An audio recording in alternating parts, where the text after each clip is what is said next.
She was 29 and she had plans. She had 2 small children and a browser tab full of dreams. She wanted to open a salon and a boutique.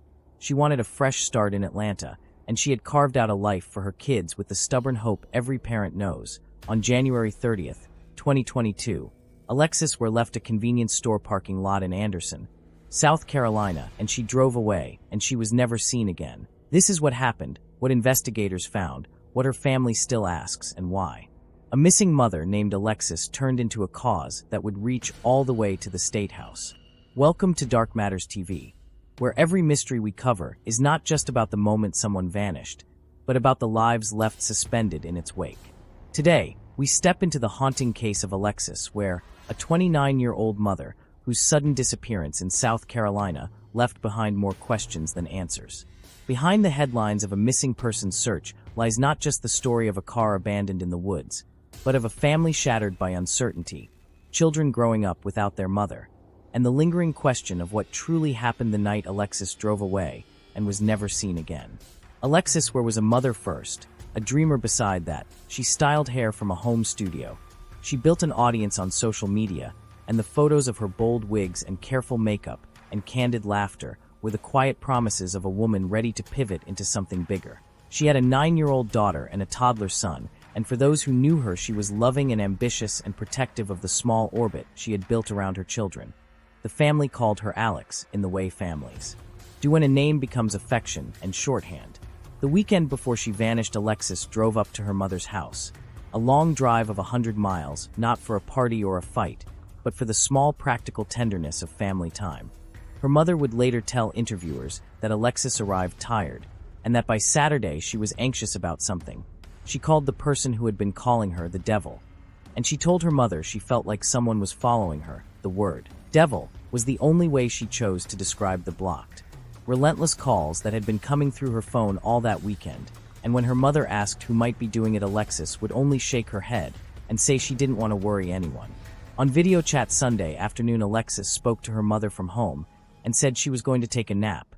That short and ordinary line of a woman who was raising children and trying to hold the day together. It would stand out in hindsight because it became the last time her mother would speak to her. Families remember small acts like this with the brutal clarity of people trying to keep from losing the shape of a life. That evening, at roughly 7 p.m, surveillance footage would later show Alexis at the 7-Eleven on Highway 29 North in Anderson County, a familiar swap point where she met with T.J. Patterson, the father of her youngest child. The meeting was recorded, and it appeared ordinary on camera in the way ordinary things can be the last visible traces of a life. She handed her children over. They left separately in their cars, and witnesses would recall nothing that first night that screamed alarm. The scene looked like the million small logistical exchanges of co-parenting, and then like millions of them, it simply stopped. Investigators pieced that footage together and described a sequence that has since been examined and re-examined. At some point after the handoff, Alexis was supposed to follow Patterson to his mother's house a short drive away, but for reasons she never explained, she maneuvered around his car at a red light and apparently sped off into the night. Patterson later told Alexis's mother that he attempted to call her and that the call went straight to voicemail. Those are the last confirmed public signals anyone has of Alexis that night. There are moments in missing person cases when small technical data becomes a brittle kind of map. At 8:15 p.m. Alexis's phone pinged to a location in Anderson, and camera footage placed her car at an apartment complex in the county a couple of times that night. Then highway cameras captured a red Honda that matched her vehicle as it passed into Georgia, near the Augusta corridor, and mystery begins to split from geography. The obvious question became whether Alexis was driving herself or whether someone else was behind the wheel when the car moved through those frames. Law enforcement recovered the vehicle days later, and the answers stopped there. On February 2nd, Alexis's red 2019 Honda Accord was found abandoned in a hunting field in McCormick County, South Carolina, nearly 30 miles from where she had last been seen. The car was covered in mud, as if someone had driven it off a back road and into the soft throat of the forest. Inside, police found Alexis's cell phone, her purse, an ID, a bag of clothes in the trunk, and, chillingly, a black hair bonnet on the ground outside the car. Every object a quiet punctuation in a story that had suddenly lost its lines. Subscribe and stay with us, because this story is not just about a car abandoned in the woods, it's about a mother who should have been tucking her children into bed that night, a daughter whose voice was silenced too soon, and a family who wakes up every day to a hollow space where answers should be. It's about the fear, the questions, and the desperate hope that someone somewhere holds the missing piece to bring her home. When you subscribe, you help keep Alexis's memory alive, you help carry her story forward, and you remind the world that behind every headline is a human being whose life still matters. Authorities processed the vehicle and obtained prints from inside it.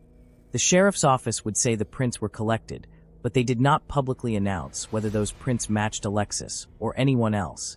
The finding of personal items inside the vehicle when a person is missing ripples through an investigation in two directions at once. It suggests the possibility of foul play, and it also suggests the possibility of voluntary disappearance. Investigators had to balance both tracks, while the family drove themselves into a new geography of fear and petition. Local law enforcement and volunteers mounted broad searches of the terrain around where the car was discovered. Teams combed woods, cadaver dogs and K-9 units swept logs and riverbanks. Authorities searched nearly 700 acres of shoreline, and the grid searches pushed through private property and U.S. forestry land with helicopters and watercraft and volunteers and boats. The McCormick County Sheriff said repeatedly that despite exhaustive searches, there were no signs of disturbance in those areas. That would point to the presence of a body, but absence in the woods is not certainty. It is instead one darker shape among many in a case still open. When anyone disappears, investigators start at the last known point, and they trace every phone call and every camera frame, and they talk to the people who were closest. In Alexis's case, the father of her son, T.J. Patterson, was the last person seen with her at the 7-Eleven, and he became the focus of scrutiny as detectives sought to understand the sudden vanishing. The father told reporters he had been cooperating, and at times the sheriff's office identified him as a person of interest, but months of investigation and follow-up eventually produced statements from law enforcement that he was no longer considered a person of interest. Detectives said several avenues suggested he had no involvement, though they would not expand on the specifics publicly. Investigations often move like that: spotlight, inquiry, partial clearing, and still the family is left with a vacuum. The Anderson County Sheriff's Office publicly described the efforts invested in the case. They said they had conducted countless hours of interviews and had followed numerous tips, some of which proved to be false or prank calls that drained resources. The sheriff's office asked for compassion toward Alexis's family and emphasized they were pursuing all possibilities. At various points, state law enforcement assets were offered, and agencies like SLED and even federal partners were engaged in conversations about assistance. The frictional politics of jurisdiction sometimes colors families' frustrations, and Alexis's mother would later become one of the most vocal critics of what she felt were bureaucratic delays. Alberta Simpkins, Alexis's mother, has been an anchor in the public narrative. She described her daughter's last calls and the strange nickname Alexis used for the caller who haunted her phone, the devil, and she described going to bed each night asking God for a clue. Her pain turned outward into action.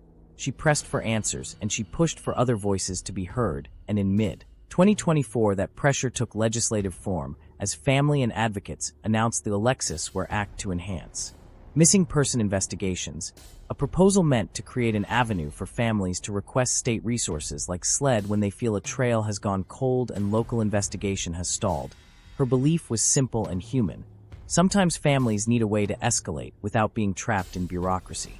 The family also offered a reward for information, and they promoted billboards and social media campaigns to keep Alexis's face public and to keep tips coming in.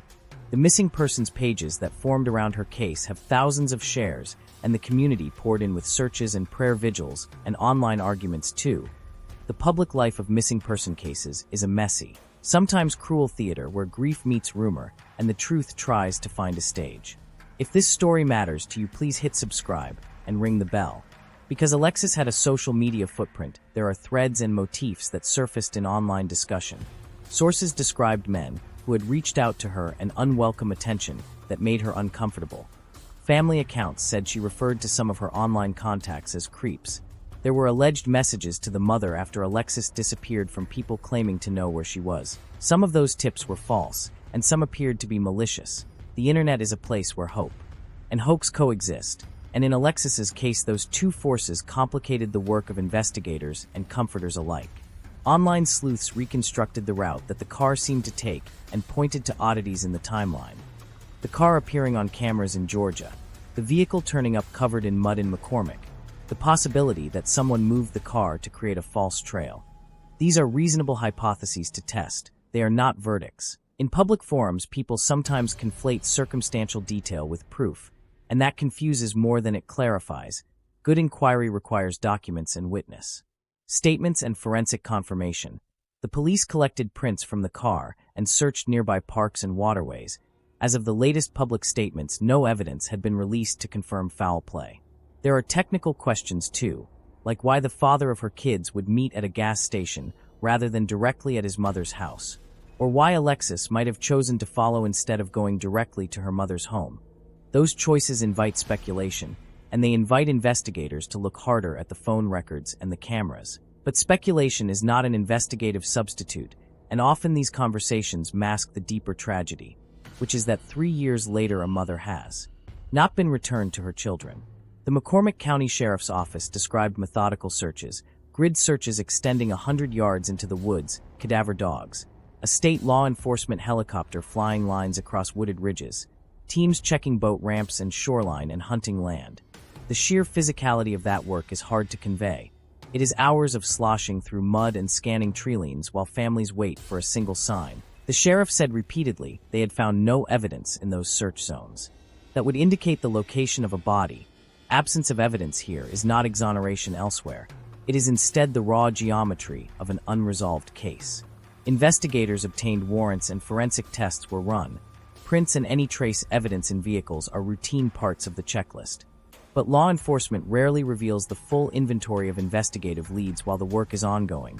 That restraint is frustrating for families and for the public who want certainty, and it creates a space where rumor can breed. The family in Alexis's case became impatient with the pace and sought both public attention and legislative remedies to ensure. Other families might not feel the same backlog of options. Behind every timeline and every camera ping, the human cost is generational and small as a photograph on a refrigerator. Alexis's children grew up without their mother's presence in ways you cannot easily measure. Family holidays are arranged around a hole. Birthday cakes are saved because it feels wrong to celebrate without answers. And for Alberta Simpkins, the public fight for help is both a mother's grief and a political plea.